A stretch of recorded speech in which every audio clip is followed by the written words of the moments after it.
Are you looking for a simple way to delete the background from your photos? The best option, in my opinion, is the Photo Room.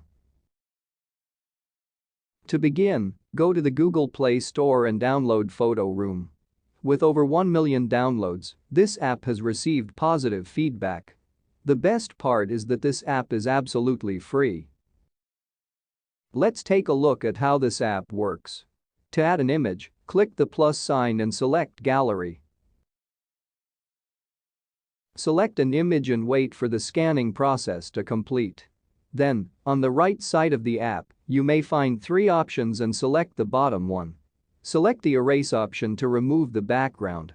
When you're done, save it by clicking the upper right corner. Then save it to your gallery. That's so quick and easy. Hope you like it. Thank you for watching, and don't forget to subscribe for more quick and easy tips updates.